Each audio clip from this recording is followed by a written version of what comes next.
menjaga kesehatan orang wajib, Allah mudahkan segala urusannya dan Allah berkahkan rezekinya yang ada dan juga yang kami hormati sesepuh kampung Jalan, yaitu orang tua kita Bapak Sijo dan Ibu ini beserta keluarga besarnya.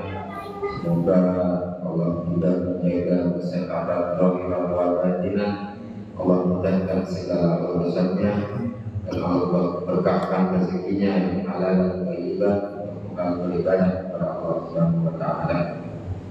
Yang saya hormati Ketua DKM Musyawarah Ulama Iman, Pak Ustaz Abdul Jamil serta Musa.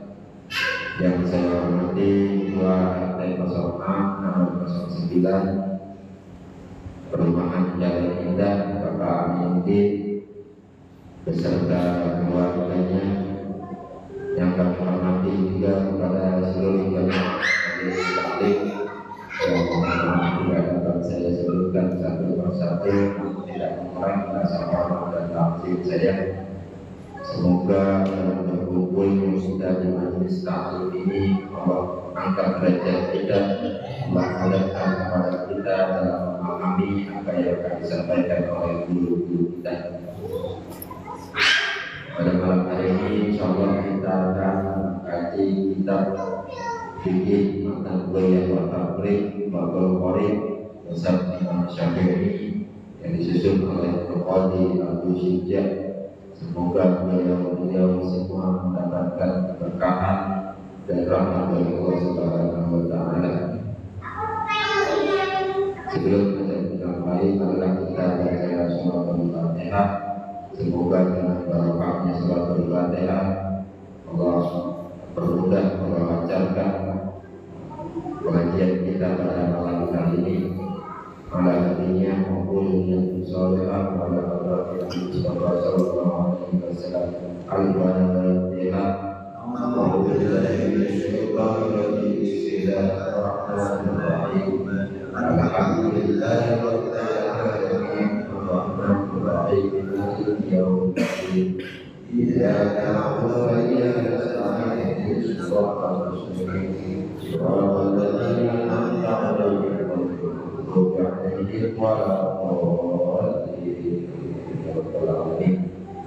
selanjutnya kami serahkan kepada Guru Bapak Ustaz Abdul Wahid Bapak Maskur Saudara Muhammad.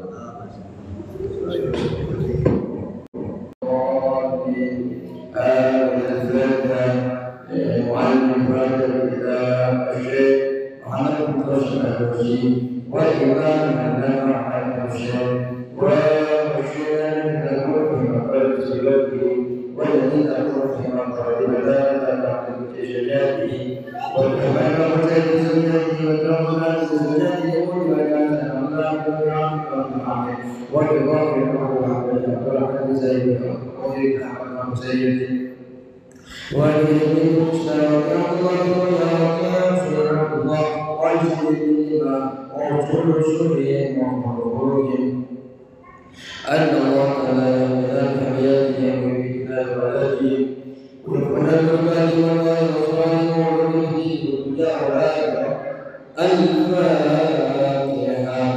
أعوذ بالله من الشيطان الرجيم. بسم الله الرحمن الرحيم.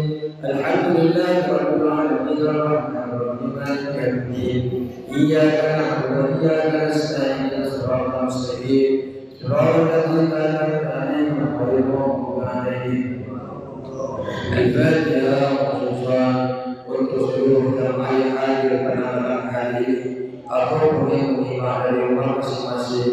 Para pengurus musala beriman, ketua DKM dan pengurus-pengurusnya dan pengurus wilayah RT dan MIA, dan semoga anak-anak musala beriman yang cinta terhadap beriman, yang memakmurkan musala beriman, semoga Allah Subhanahu wa taala diberikan kesehatan lahir dan batin. Yang sudah wafat, semoga mereka diberikan pahala oleh Allah atas amal-amal yang musyawarah iman ini. Allah tempatkan mereka di surga Allah. Allah tinggikan derajat mereka bersama orang-orang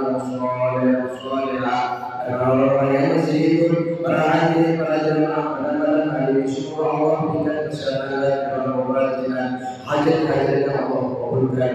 Kesulitan-kesulitan yang Allah berikan jalan keluar, anak, keluarga, istri, juga dijadikan anak istri soleh-solehah, keluarga yang menjadi orang yang taat kepada Allah dan Rasulnya, menjadi keluarga yang sakinah, keluarga warahmah. Apabila ada di antara keluarga kita yang sedang sakit, Allah berikan kesembuhan di dunia, Allah berikan kemudahan di dunia dan di akhirat. Allah Subhanahu wa taala ilmu yang kita belajar, semoga Allah berikan kemudahan di dalam ilmu dan ilmu kita belajar menjadi yang bermanfaat di dunia dan akhirah, dan ketika kita dipanggil oleh Allah berjumpa dengan Allah. Semoga ilmu kita ini menjadi saksi bahwa kita pernah beramal soleh, dan semoga kita dimasukkan ke dalam surga Allah dalam keadaan muslimat,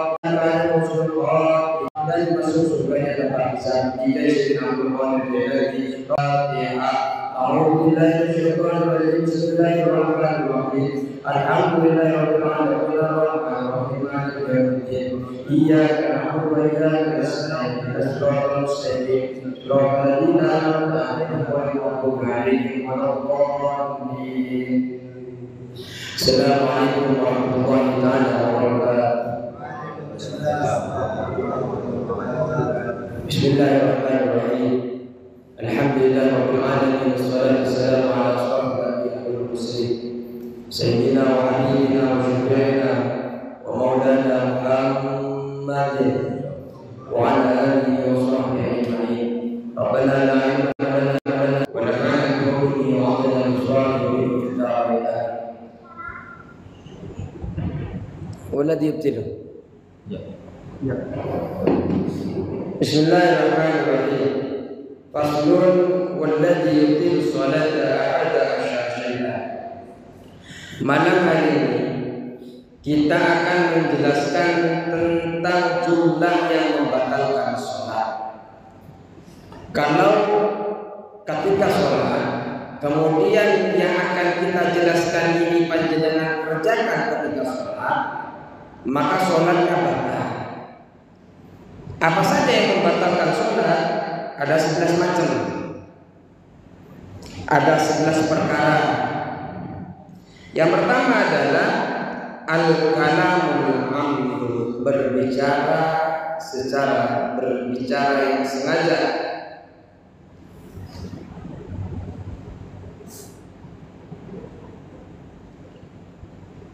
Sekiranya pembicaraan itu dianggap pembicaraan manusia, dinilai mengajak bicara. Jadi pembicaraan yang sengaja, sekiranya pembicaraan itu betul-betul dianggap bernilai bicara sesama manusia. Baik pembicaraan itu ada manfaatnya untuk sholat atau tidak ada manfaatnya untuk sholat.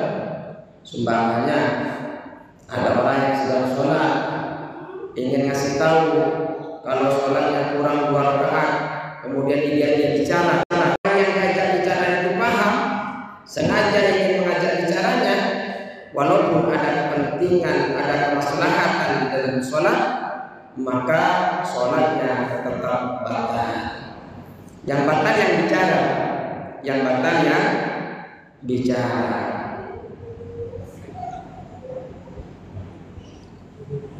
Perinciannya yang begini. Kalau di dalam kitab Taqrirus Sahidah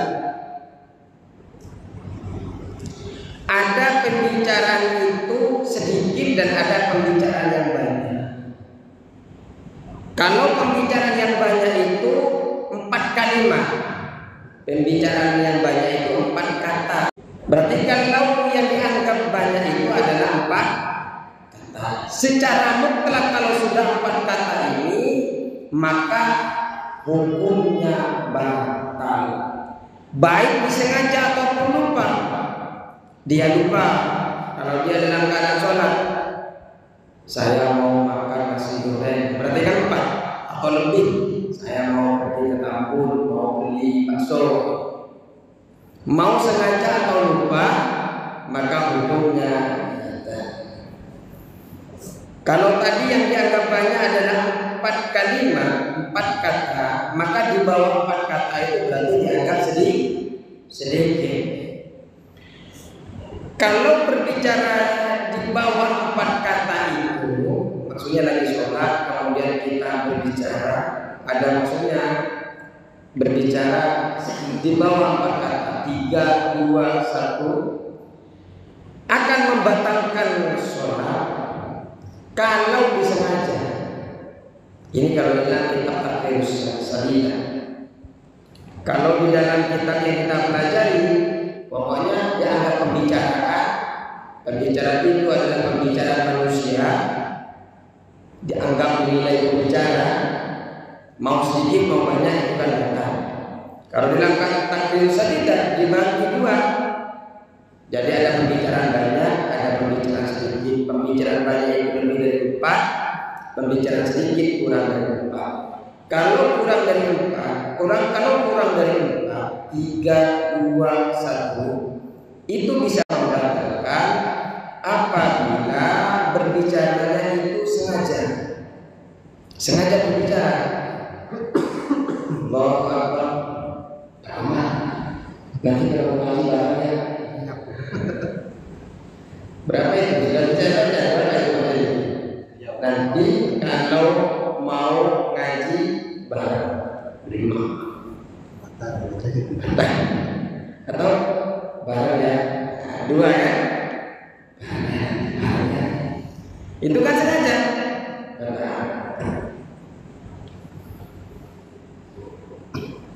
Ada yang di dalam sholat pembicaraan sedikit itu tidak batal itu dalam 3 keadaan. Apabila dia lupa kalau dalam keadaan sholat dia langsung lata. Kalau cuma bicara sedikit tidak lata. Artinya sedikit tapi itu kurang dari 4 kata. Ini tidak membatalkan sholat walaupun disengaja, kecuali yang membatalkan ketika mengatakan satu huruf ini ketika berada di 3 keadaan. Pertama, kalau huruf yang diucapkan itu mamdudan, mat panjang, itu kan panjang, maka membatalkan. Walaupun satu huruf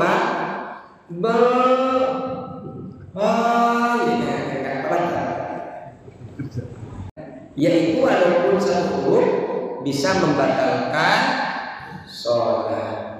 Atau satu huruf idza kana bi qasdil laib, ketika walaupun satu huruf ingin dibuat main-main, sengaja dia bermaksud satu huruf itu dijadikan mainan di dalam sholat. Apa satu huruf? La satu huruf. Tapi kalau sampai seperti banyak huruf nanti.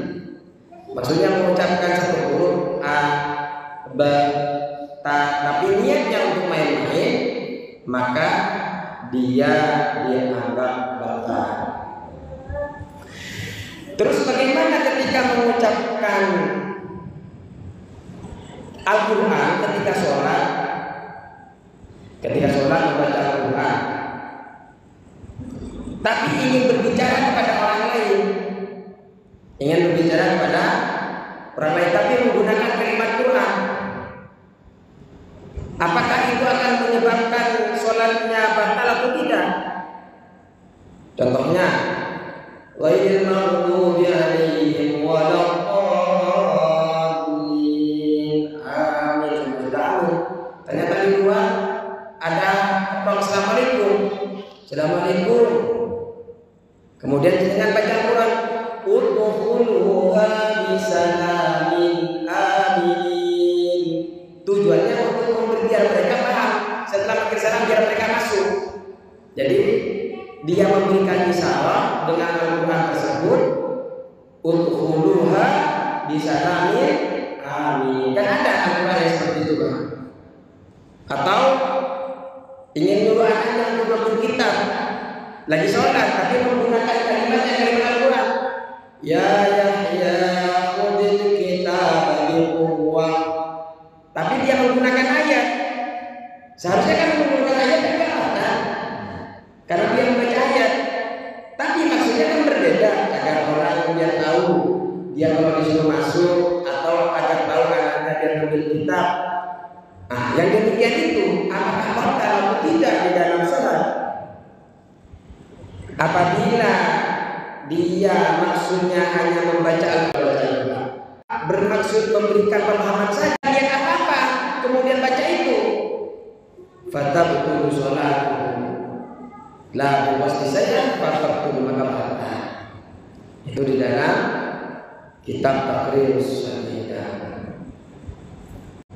Yang kedua, soalnya kalau dijelaskan.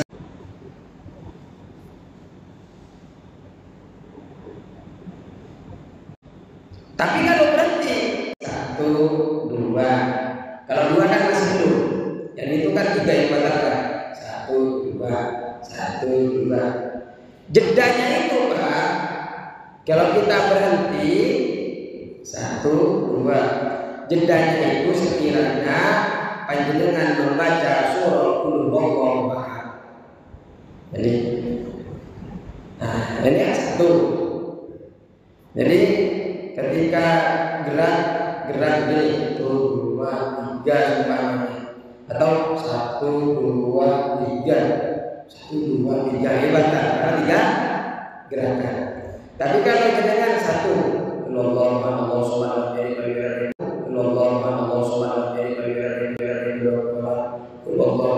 jadi. Tapi kalau ini celananya lebar kanan. Kalau sholat kan merosot kanan, diangkat 1, 2, 3. Itu kalau sampai naik 1, 2, 3, itu bisa 3 gerakan. Itu bisa membatalkan. Atau gerakan yang sangat, walaupun 1 gerakan, tapi gerakannya sangat berlebihan, kayak loncat, itu juga bisa membatalkan sholat.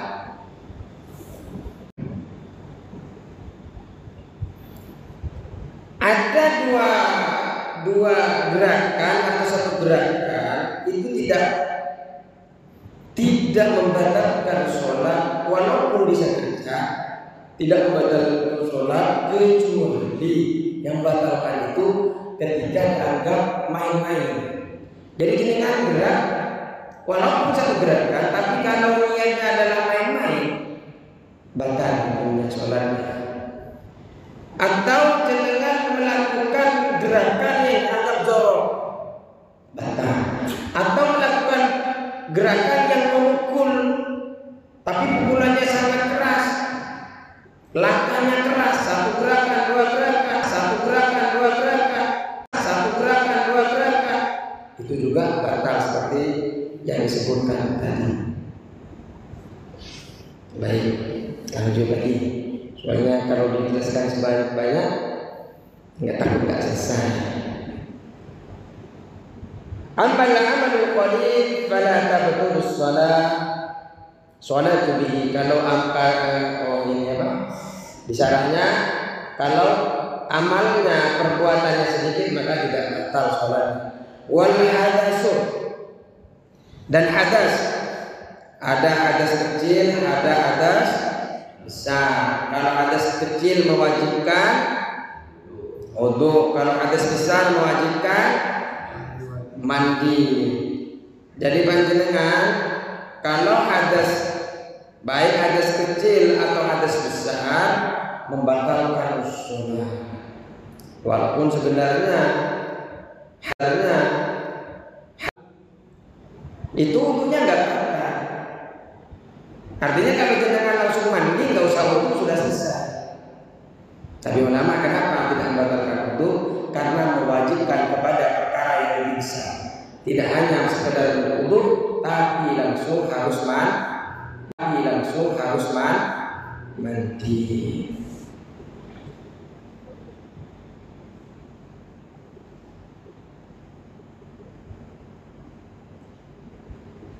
Terus Wa huduzun najasati, dan adanya najis. Najis itu ada najis muwaddah, mukhaffafa, kemudian Islam hadis pertengahan, ada namanya hadis mukhaffafa, ada namanya muwaddah.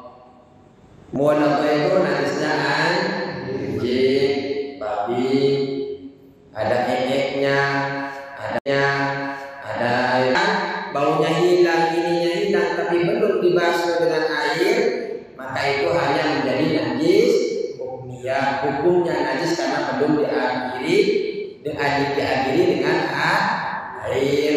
Kalau sudah diakhiri dengan air, cukup suci.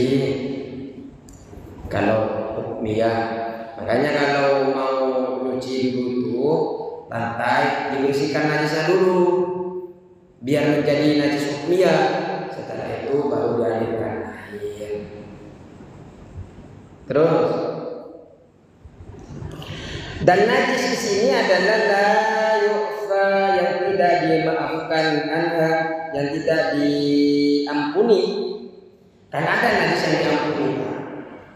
Kalau dalam sholat tuh seperti ada darah sedikit, nanah sedikit, menurut urfat, menurut kebiasaan kena ke baju kita, sah sholatnya karena dimaafkan.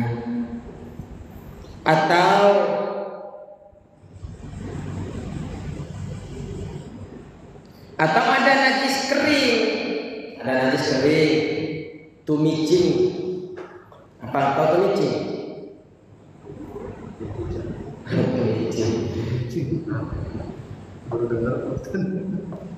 Kemece. Kalau bahasa di kampung saya kemece.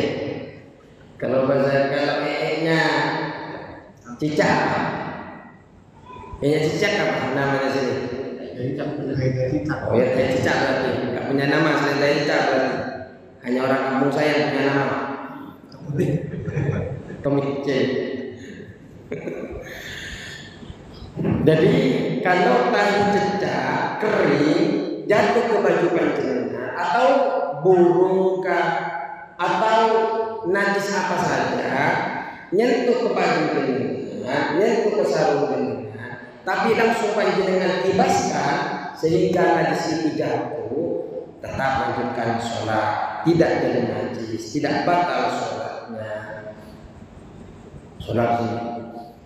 Kalau kali kalau ada merpati deh, tapi kering. Ternyata dia nggak suka minum susu, sukanya kering, jatuhnya kering semuanya. Diginiin hilang, maksudnya jatuh.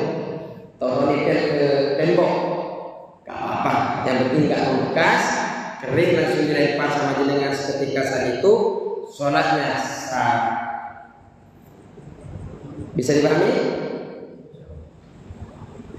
Wal kisaful aurati, dan terbukanya aurat secara sengaja. Jadi aurat kita lagi sholat terbuka secara sengaja. Di antara terbuka secara sengaja kita, jenengan pakai celana enggak pakai gesper, dari belakang kelihatan. Itu enggak sengaja, begitu sengaja berarti karena enggak pakai gas. Itu kan kebuka begini kadang. Lagi sholat ada pemandangan kurang enak di depan mata. Tapi untungnya saya enggak di belakang, paling depan. Kalau Jumatan kan biasanya Jumatan kan, lagi enak-enaknya lagi dia duduk pakai celana levis. Dia enggak pakai celana dalam enggak. Pernah ya? Enggak pernah. Pernah? Ada celengnya. Oh. Enggak pernah apa belum? Cuma pakai ini. Jangan berjemaah di masjid di apa namanya? Di Sinarjaya. Kalau di sini kan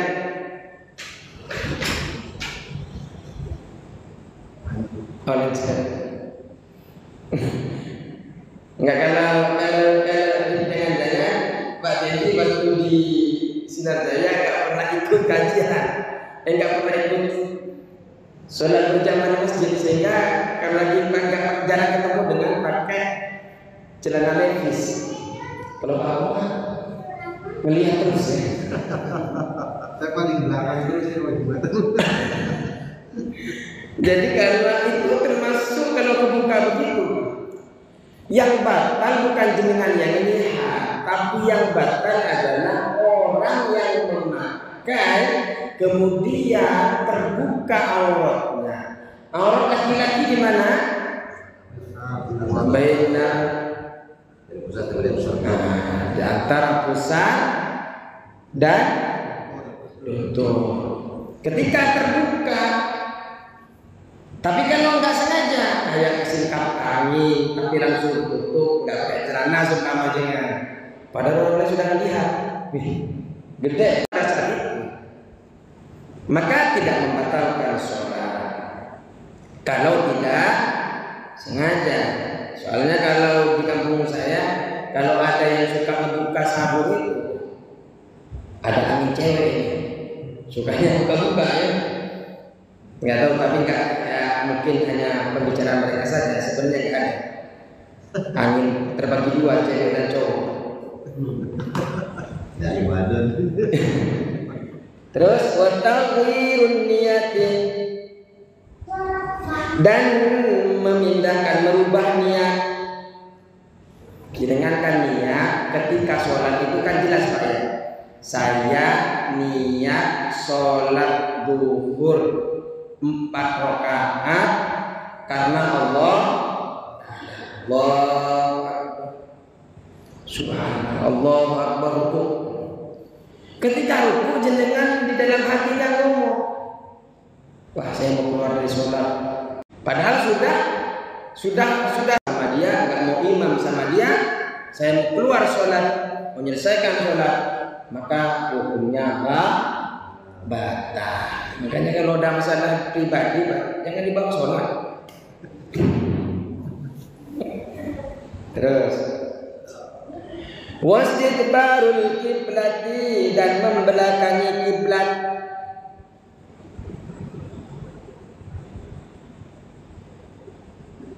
Membelakangi kiblat itu menjadikan kiblat itu di belakang punggungnya. Allahu Akbar, ghairil maghdubi alaihim waladdallin. Ada yang di sana, amin kencang. Siapa yang itu? Noleh ke sana, sehingga punggungnya membelakangi masih sempat-sempatnya ngelihat begini. Itu batal walaupun nggak ngomong,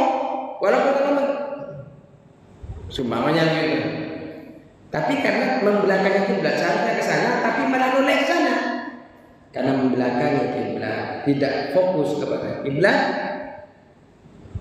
maka sholatnya batal. Terus wal akalu wasyurbu, dan makan dan minum.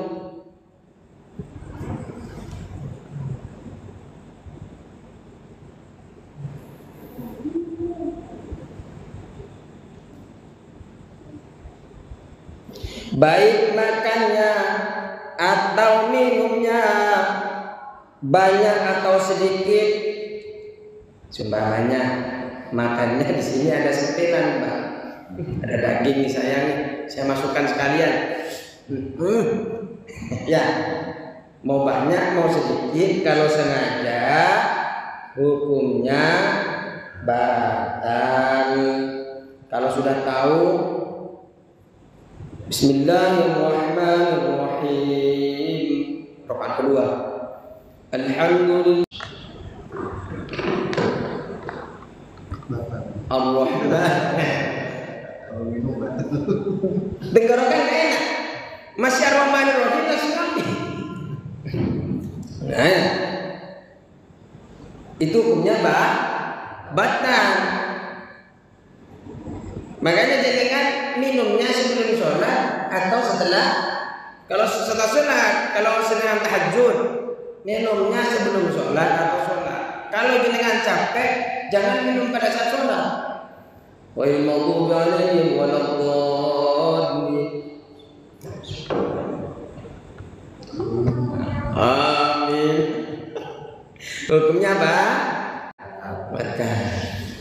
Kalau di dalam kitab Kasyifatus saja itu dijelaskan lengkap.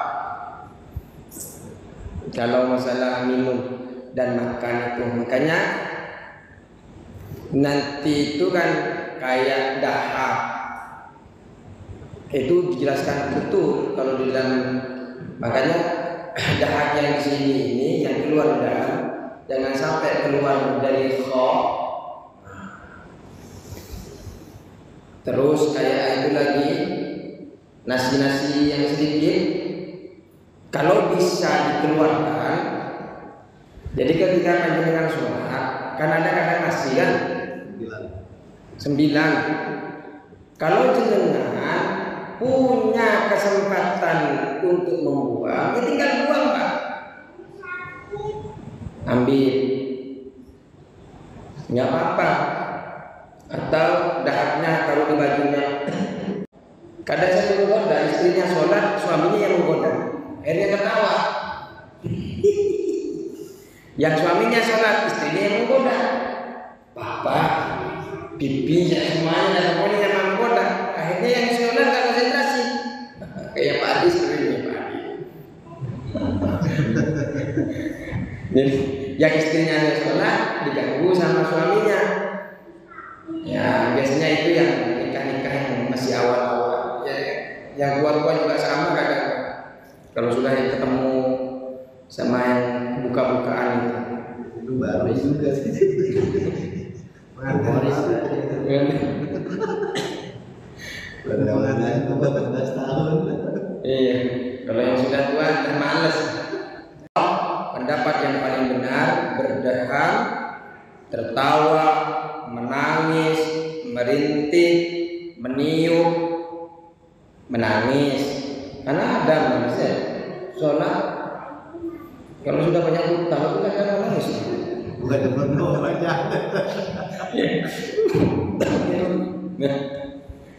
Yang nggak semangat, yang nggak konsentrasi. Kalau lagi punya hutang jadi konsentrasi. Sudah punya hutang nggak ada yang mana itu. Ya. Nah, bagaimana ketika tampak dari perbuatan tersebut 2 huruf, maka dapat membatalkan sholat. Ya, saya nggak bisa makan. Dan harus itu lebih dari 2 huruf. Atau hari ini lapar ya Allah. Hari ini lapar. Nabi lagi sholat. Maksudnya ketika nangis nampak ada 2 huruf, maka dapat membatalkan sholat. Tapi kalau tidak nampak, sholat tetap sah. Sedangkan pendapat yang kedua, daham, terus apa lagi tadi?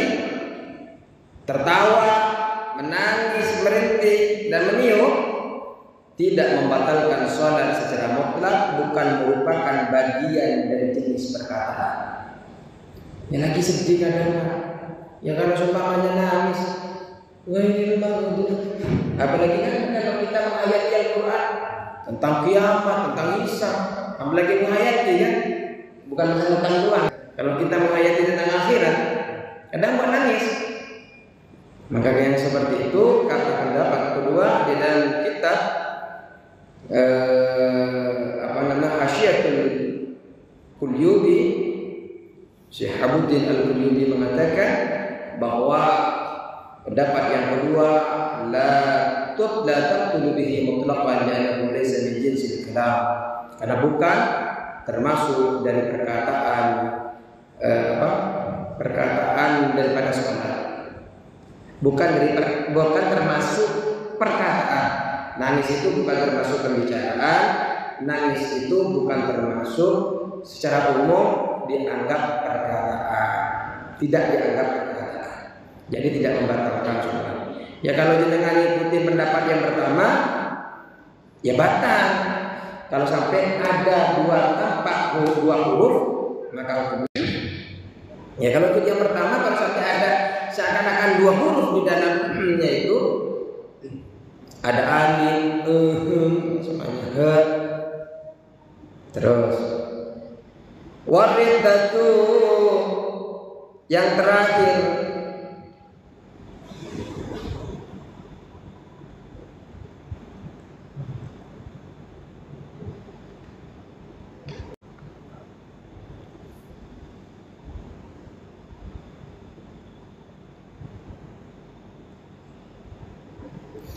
kalau di dalam syarah kitab takrib itu ada namanya kitab Al-Iqna.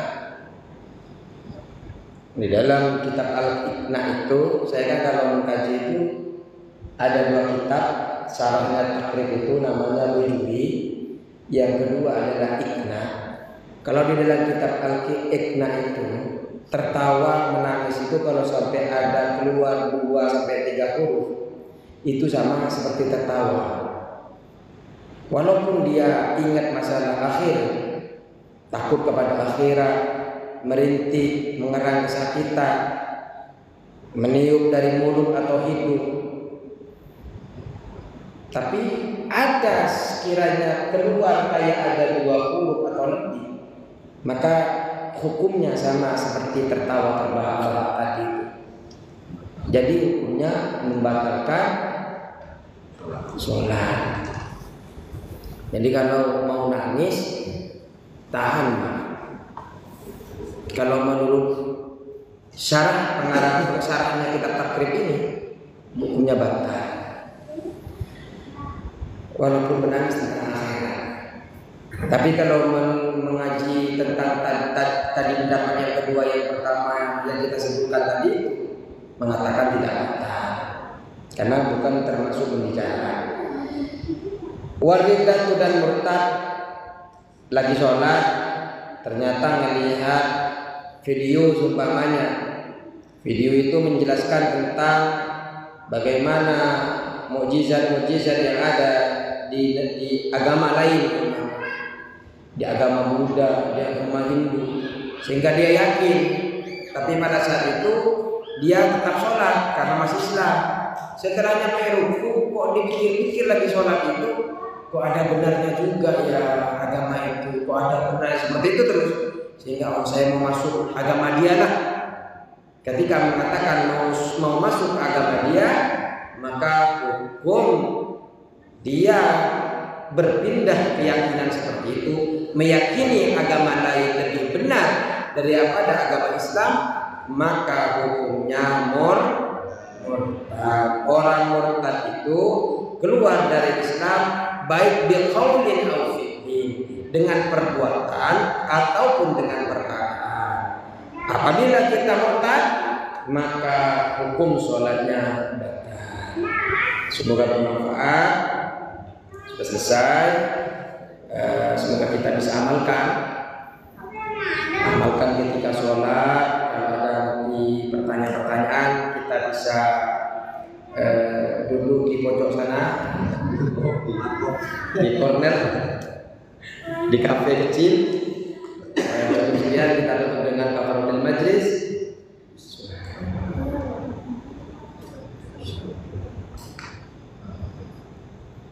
Wallahu a'lam ila aqwamit thariq. Assalamualaikum warahmatullahi wabarakatuh. Waalaikumsalam warahmatullahi wabarakatuh.